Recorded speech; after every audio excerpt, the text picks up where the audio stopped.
update. DZXL. Okay, si Sir Rolando Tambago makakasama ho natin, ang President Pork Producers Federation of the Philippines. Sir, live kayo sa RMN DZXL Manila, si Lourdes po ito. Magandang hapon po sa ating mga tagapakinig. As of this moment, sir, kumustahin po namin yung presyo po ng karne ng baboy sa mga public markets? Sa ngayon, dapat maramdaman na ng mga consumers na bumababa na yung retail price ng baboy doon sa ating mga pamilihang bayan, lalo na sa NCR or Metro Manila area. Dahil sa hanay naman natin ng mga pork producer, nag-adjust na ho tayo ng farm gate price.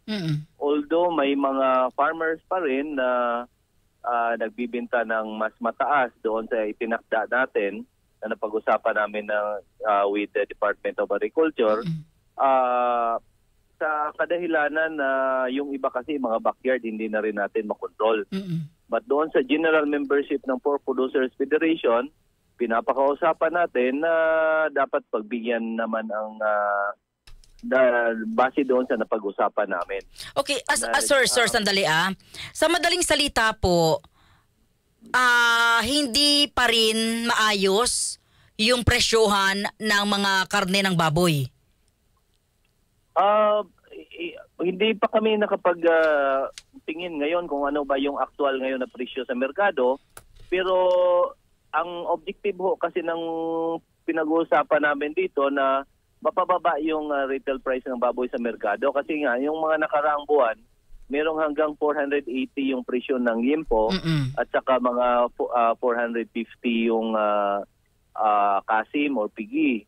So doon sa panag-usapan namin, dapat sa ngayon ay nasa mga 380 na lang yung liempo at saka 350 yung kasim.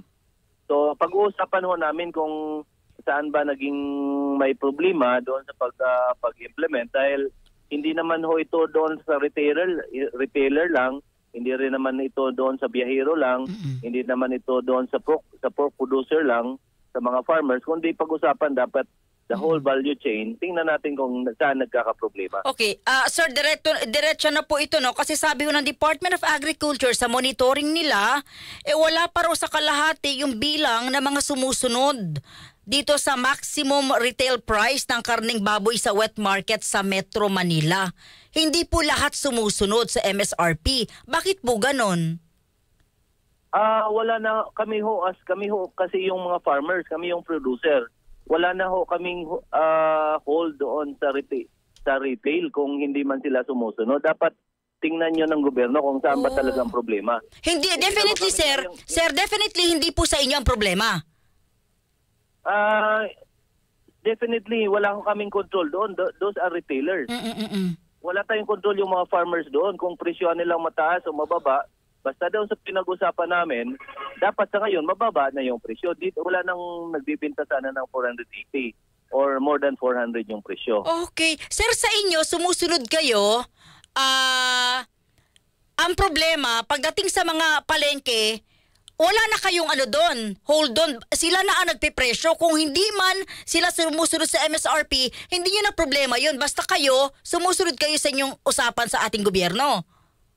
Yung mga membro natin, pinakausapan natin kasi ito naman, pag-uusap ito ng between ng Department of Agriculture at sa kami mga producer, sumusunod tayo doon sa pinag-usapan namin.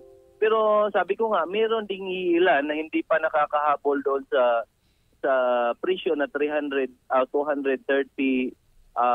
per kilo ng farm gate price dahil yung iba kasi backyard, mas mataas yung cost of production nila din.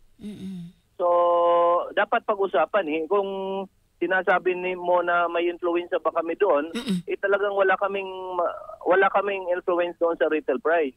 Wala kaming magagawa doon.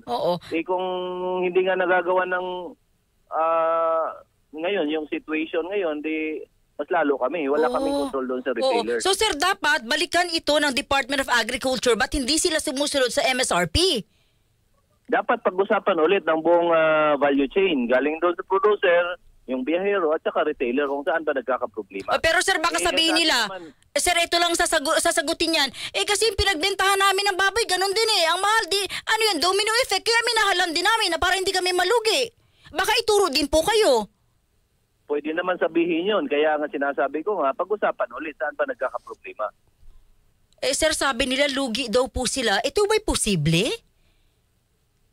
Yung pinag-usapan namin, doon sa pinagkumputan, dapat ganito na lang yung maximum retail price. Ito yung sabit ulo na binta ng biyahero doon sa retail price, sa retailer at saka yung farm. Doon, based doon sa mga data na pinag-usapan natin, ang farmers ay kikita, ang biyahero kikita din yung mga retailers. Kaya based doon sa pinag-usapan namin, win-win lahat. So dapat tingnan kung doon sa implementation saan ba nagkakaproblema. Kasi kung sisihan ang tinutumbok mo, kung sinong dapat sisihin ito, Opo. wala mangyayari diyan. Dapat mag-usap ulit kayo with the... Kami naman sa hanay ng producer, we are always willing to contribute para masolusyonan yung problema natin sa mga presyo ng baboy. Okay. Sir, maraming salamat for clarification. Ano po, walang problema sa inyo. Nasa nagbebenta sa palengke, and ang solusyon, pag-uusap ulit ng lahat. Ano po? Para malaman. Yun yung... para malaman ko ano talaga ang problema. Sir, maraming salamat sa inyo. Mabuhay po kayo. Thank you, sir. Okay. DZ